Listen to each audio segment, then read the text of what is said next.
ഇതെന്താണെന്നറിയോ? എല്ലാവർക്കും നമസ്കാരം. ഇതൊരു അഫ്ഗാനി നാനാണ്, അഫ്ഗാനിസ്ഥാനിലെ നാനാണ്. ഇത് വാങ്ങിയപ്പോൾ കുറേ ബാക്കി വന്നു. അപ്പം നമുക്കിതുകൊണ്ട് വേറെ ഒരു വിഭവം ഉണ്ടാക്കിയെടുത്താലോ? അതാണ് അപ്പം ഞാൻ ചെയ്യാൻ പോകുന്നത്. ഈ നാനൊക്കെ നമുക്കിങ്ങനെ ചെറിയ ചെറിയ പീസസ് ആയിട്ട് കട്ട് ചെയ്തെടുക്കാം. കുറച്ച് ചെറിയൊരു ഉറപ്പേ ഉള്ളൂ, പക്ഷേ ചെറിയ ചെറിയ പീസസ് ആയിട്ട് കട്ട് ചെയ്തെടുക്കാം. ഇങ്ങനെ ചെറിയ പീസസ് ആയിട്ട് സ്ക്വയർ പീസസോ നമുക്ക് ഇഷ്ടമല്ല, അല്ലെങ്കിൽ കൈ കൊണ്ട് പിച്ചി ഇടുക, അങ്ങനെ എന്ത് വേണമെങ്കിലും ചെയ്യാം. ഇങ്ങനെ സ്ക്വയർ പീസസ് ആയിട്ടൊക്കെ നമുക്ക് കട്ട് ചെയ്തെടുക്കാം. കുറേ ബാക്കി വന്നു. അപ്പോൾ എന്താ ചെയ്യേണ്ടതെന്ന് ഞാൻ ആലോചിച്ചപ്പോൾ ഇങ്ങനെയൊരു ഐഡിയ. അഫ്ഗാനിസ്ഥാൻ നാനൊക്കെ ചെറിയ പീസസായി കട്ട് ചെയ്തെടുത്തു. ഇനി ഇതിലേക്ക് നമ്മൾ ഒരു മഞ്ഞ ക്യാപ്സിക്കം ഉണ്ട്, അത് ചേർത്തു.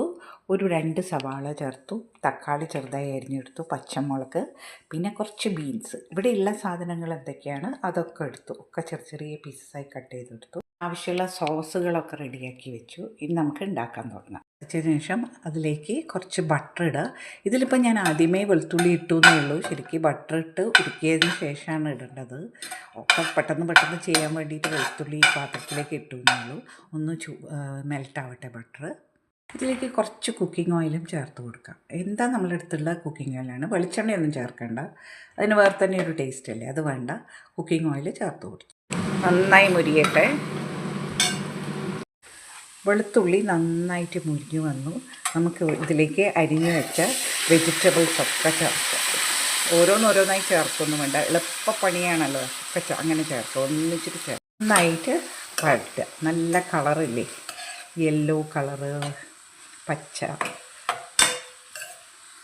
അടുത്തതായി ഇതിലേക്ക് 3 കോഴിമുട്ട ചേർത്ത് കൊടുക്കുക. കോഴിമുട്ട ചേർത്തതിന് ശേഷം നമുക്ക് ഓരോ സോസുകളായിട്ട് ചേർത്ത് കൊടുക്കാം. ഇത് കുറച്ച് സോയ സോസ്, വളരെ കുറച്ച് മതി കേട്ടോ.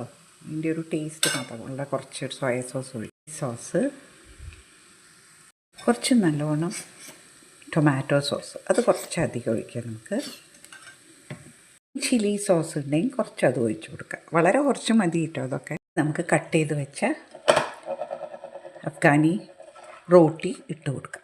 റോട്ടിന്നോ അല്ല, എന്താ അതിനൊക്കെ നാൻ എന്നല്ലേ പറയുക, നാനും ഇട്ട് കൊടുക്കുക, ചേർത്ത് കൊടുക്കുക. നന്നായിട്ട് മിക്സ് ചെയ്യുക. ഇതിൻ്റെ മുകളിൽ വേണമെങ്കിൽ കുറച്ച് മല്ലിയില ഇട്ട് കൊടുക്കുക. നമ്മളെല്ലാത്തിലും ഒരു മല്ലിയില ഇടുമല്ലോ, അതിന് വേണ്ടിയിട്ടാണത്. ഒരു പ്രത്യേക ടേസ്റ്റ് കിട്ടും, നല്ലൊരു ടേസ്റ്റാണ്. അങ്ങനെ ടേസ്റ്റിയായ ഒരു വിഭവം ചെയ്യുമ്പോൾ നമുക്ക് ഇങ്ങനെ ഒരു കോഴിമുട്ട അതിൻ്റെ മുകളിൽ വെച്ചിട്ട് കഴിക്കാം.